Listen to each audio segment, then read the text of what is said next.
The ninth floor. The hospital was never silent, not even in the dead of night. Machines hummed, oxygen pumps sighed, and somewhere far down the hall, a patient always seemed to cough in their sleep. Nurse Elena Morales had worked the night shift at St. Gertrude's Hospital for almost 5 years. She was used to the rhythm of the place, the small noises that came alive when the world outside went still. But lately, the rhythm had begun to change. It started with the elevator. She would step inside to deliver a report to intensive care or to check on the pediatric wing, pressing the familiar buttons out of habit. The panel was scratched and faded, its numbers worn smooth from years of use. One night, after an especially long shift, she noticed something strange. Between the button marked 8 and the one marked lobby, there was a faint smudge. When she leaned closer, she saw a number carved into the metal beneath the grime, 9. Her finger hovered over it. She hesitated, then pressed it. The elevator doors slid shut with a groan. The familiar mechanical hum began, but instead of moving up or down, it felt as though the floor dropped away entirely. The lights flickered, and for a heartbeat, Elena thought she was falling. Then the elevator stopped. The doors opened onto a corridor she had never seen before. The air was cold, so cold her breath came out in thin white clouds. The walls were painted the same sterile white as every other part of St. Gertrude's, but they were smeared with something darker. Fingerprints, perhaps, or stains that looked too old to be anything human. The lights overhead flickered weakly, casting long shadows that seemed to shift even when she stood still. Every door along the corridor was closed. Each one bore a room number that began with the same digits. 9. She called out once, her voice echoing back to her. No answer. She stepped backward into the elevator and jabbed the lobby button until the doors closed again. The elevator doors closed behind her. The next morning, the staff found her camera at the nurse's station. It was wet, the lens fogged over with condensation, as if it had been left in a freezer. No one had seen her since the night before. Security footage showed her entering the elevator at 1:57 a.m. alone. The elevator never moved. The doors never opened again. When the administration reviewed her camera footage, most of it was corrupted. The audio was distorted, filled with static and faint breathing. But a few fragments remained intact. In one clip, Elena can be seen walking down the corridor. Her flashlight flickers across the walls, revealing names scrawled in something dark. They are names of patients long deceased. She pauses at a door marked 914. On the frame, there's a handprint, small, skeletal, pressed deep into the paint as if from inside. The intercom crackles to life again, though there is no speaker visible. Elena, check on the patient, the voice murmurs. She opens the door. The image freezes there, just before the flashlight beam crosses the threshold. The last few seconds show her face reflected faintly in the polished floor, her eyes wide with terror. Behind her reflection, something else stands tall, thin, and twisted, like a human shape stretched too far. Its hand rests on her shoulder. Then the recording ends. Maintenance crews were sent to inspect the building. There was no 9th floor. The elevator shaft stopped between the 8th floor and the roof. Yet several workers reported a strong draft when they opened the upper service panel, as though a vast, empty space existed above them. One worker claimed he heard someone breathing softly inside the shaft. He refused to come back. A week later, the hospital intercom came alive during the night shift. The nurses on duty heard a single voice whisper through every speaker at once. Elena Morales, room 914. There is no room 914 in St. Gertrude's Hospital. There never has been. But sometimes, patients swear they hear footsteps in the ceiling late at night. They describe the sound of rolling wheels, like a cart being pushed slowly down a hallway overhead. When staff members take the elevator alone, the button for the 9th floor sometimes appears faintly for just a moment, glowing red before vanishing. The temperature drops, the lights flicker, and if the doors open before the elevator stops, they say you can see a corridor that does not belong, a corridor lined with closed doors and whispers that fade only when you look away. The hospital insists it is just faulty wiring, a ghost story born from exhaustion and sleepless minds. But every year, around the anniversary of Elena's disappearance, another nurse swears they hear the intercom call their name. And when it does, the air grows cold.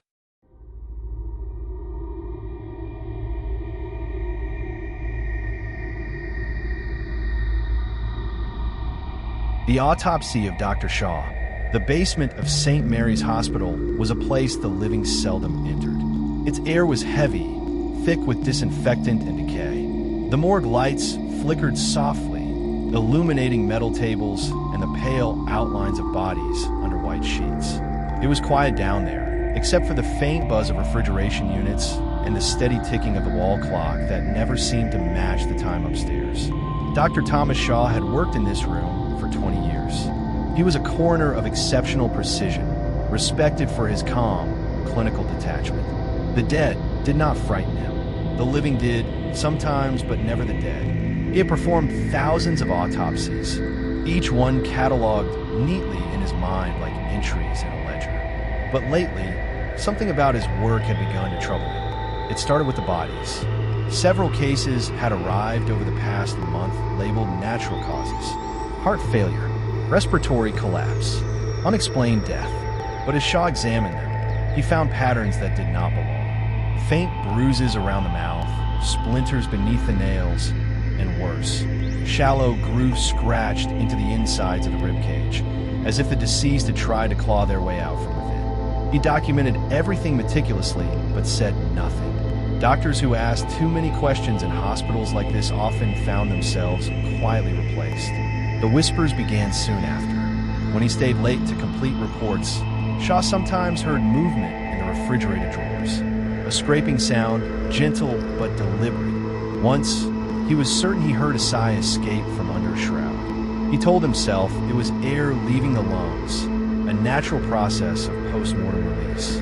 But the sounds persisted, growing louder with each passing night. Then, one stormy evening, an ambulance arrived with a body that changed everything. The sheet covering it was damp, the stretcher wheels squeaking across the tile. The paramedic said the patient had suffered cardiac arrest during surgery and was pronounced dead on the operating table. Time of death, 10:47 p.m. Nothing unusual. Shaw nodded absently as he signed the paperwork. The body was still warm, but that was not uncommon. Sometimes the human body took hours to cool. Still, when he placed his hand on the chest, he could have sworn he felt the faintest flutter beneath his palm. He hesitated. The heart monitor on the wall showed a flat line. He checked again. The pulse was gone. He exhaled, reassured by logic, and began the autopsy. The incision was neat, practiced. The scalpel glided smoothly through skin and muscle. He murmured his notes softly into the recorder, describing each movement with precision. Midline incision from the sternal notch to the pubic symphysis. No immediate signs of trauma. The familiar rhythm of the procedure steadied his mind. He reached for the rib shears, preparing to open the chest cavity. The room felt colder. He stopped. The overhead light flickered, casting long, uneven shadows across the tiled walls. The stainless steel instruments gleamed faintly, reflecting something dark that moved behind him. He turned, but the room was empty. When he looked back at the table, the body's mouth was slightly open. He leaned closer, squinting, certain his eyes were deceiving him. The corpse was a young man, no older than 30. His skin had taken on the pale, waxen color of death, yet there was a faint flush on his cheeks. Shaw's gloved hand hovered above the man's throat. He pressed two fingers gently against the carotid artery. Nothing. He pulled his stethoscope around his neck and placed it against the chest. Silence. And then he heard it. A single heartbeat. He froze. The sound came again, faint and irregular, but unmistakable.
always. Autopsy report. Subject, Thomas Shaw. Male, 58 years old. Cause of death, self-inflicted incision during procedure. Time of death, 3:12 a.m. The staff stood frozen, listening as the report continued, each word clinical, detached. Then, from the background of the recording, something else began to speak, a second voice, soft and wet, echoing his words in perfect unison. When they finally shut the system off, the lights flickered. The refrigeration units began to hum again. But from the inside of one of the drawers, a slow tapping sound started, like fingernails on metal. Later that week, another coroner took over Dr. Shaw's duties. He lasted 2 days before quitting. He claimed the bodies whispered to him when the lights went out, that he heard Shaw's voice dictating reports from behind the cold metal doors. The hospital sealed the autopsy room after that. The door remains locked. But at night, when the power dips and the basement lights flicker, the intercom still crackles to life. And somewhere beneath the hospital, a calm voice continues its work, describing cuts that no one dares to see.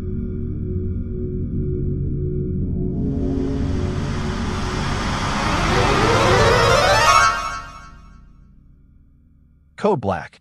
The storm began just after nightfall. Thick clouds smothered the moon, and rain lashed against the windows of St. Augustine Memorial like 1,000 claws. Inside, the hospital glowed faintly against the dark, its sterile corridors filled with the soft hum of machines, the occasional cough of a patient, and the steady rhythm of life preserved by technology. Nurse Claire Benton checked the clock at the nurse's station. 11:28. She sighed, rubbing her temples. The night shift always stretched too long, especially during storms. The power flickered once, twice, then steadied again. She looked toward the generator lights. They hummed quietly. Reliable, she thought. They had never failed. But tonight felt different. She could feel in the air something electric, heavy, unnatural. The rain outside grew louder, a roar that seemed to press against the glass. The lights flickered again, longer this time. A distant boom of thunder shook the walls. Then everything went black. For a heartbeat, the hospital was silent. Then came the sound of the generators rumbling to life. The lights flickered weakly, struggling to hold. They began to pulse a faint rhythm, on and off, in perfect time with the beeping of the heart monitors that filled the halls. The entire building seemed to breathe in unison. At first, no one noticed. Claire was too busy checking the building, making sure the patient's machines had switched to backup power. But then she noticed the monitors. Every single one showed the same heart rate, 60 beats per minute. Even the patients who had been stable at 80 or 90 now showed the same pulse. She frowned and checked the nearest machine. It was connected to a little girl in the ICU, unconscious but stable. The child's chest rose and fell exactly in rhythm with the flickering lights. When the lights pulsed, her heart monitor beeped. When they dimmed, her chest sank. "Doctor," Claire called out. "DR." Patel came running, his face drawn and pale under the flickering fluorescent lights. "What's happening?"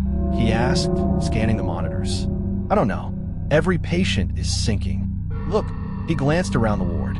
Each screen blinked the same numbers. 60 beats per minute. 59. 58. The machines were counting down together. He shook his head. "That's not possible. They're on independent circuits. There's no central link." But still, the numbers dropped. 57. 56. Then came the alarms. One after another, monitors began to wail. In the pediatric wing, in the ICU, in the trauma unit, red lights flared down every hall. The building filled with the sound of machines screaming for help. "Code Blue," someone shouted. Doctors and nurses ran from room to room, performing chest compressions, checking pulses. But something was wrong. Claire could feel it in her bones. Each patient's heart seemed to stop in perfect synchrony, as if responding to a command. 53. 52. She ran to the intercom, pressing the button hard enough to hurt. "Emergency power malfunction. All floors report in." Static answered her. Then, faintly a whisper. "Patient is critical."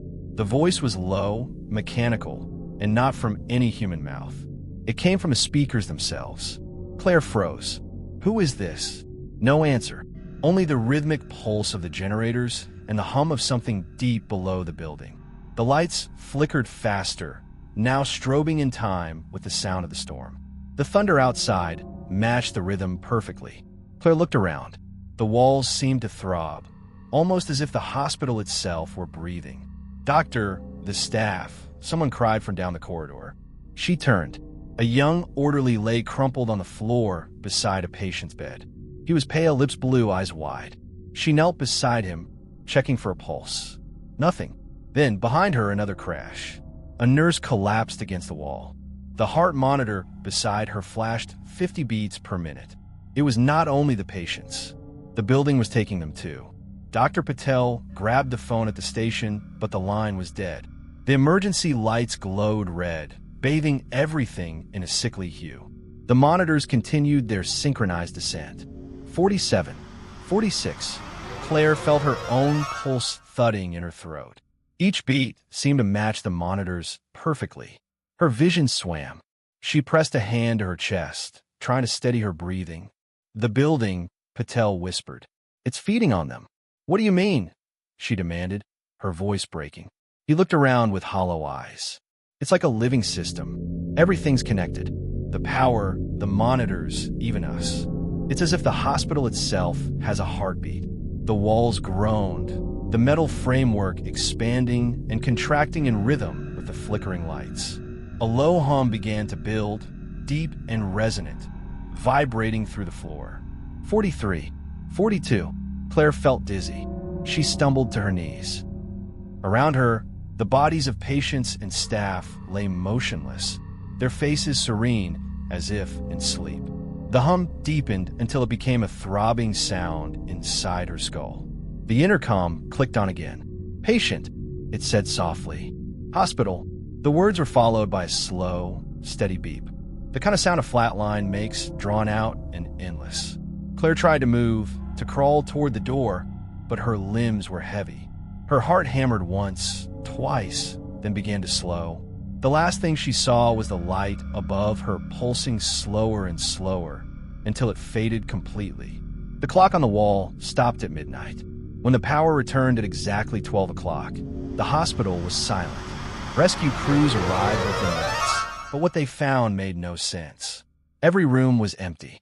Beds were neatly made. Medical tools lay arranged on trays. There were no bodies, no blood, no signs of struggle. Only the machines remained, humming quietly, screens glowing in the darkness. Each monitor displayed the same message in red text. "Patient, hospital, time of death, midnight." The maintenance crew tried to shut them off, but the buttons did nothing. Even when the power cords were pulled, the screen stayed lit, powered by something unseen. One technician swore he saw movement reflected in the glass of a monitor. A faint silhouette, walking slowly down an empty hallway. He turned, but there was nothing behind him. When he looked back, the reflection was gone, replaced by a flashing heartbeat. One single pulse, then nothing. The hospital was condemned a week later. No one would enter after sunset. Locals said they still heard the hum of generators deep underground during storms, as though the building was trying to come back to life. Sometimes, when lightning struck nearby, the windows of St. Augustine Memorial lit up for just a moment. If you looked closely, you could see shapes moving inside. Nurses, doctors, and patients walking through the halls, bathed in the faint red glow of heart monitors that no longer existed. And if you listened closely enough through the rain, you could hear it, the sound of a heartbeat echoing across the room, slow and steady, belonging to something far too big to ever die completely.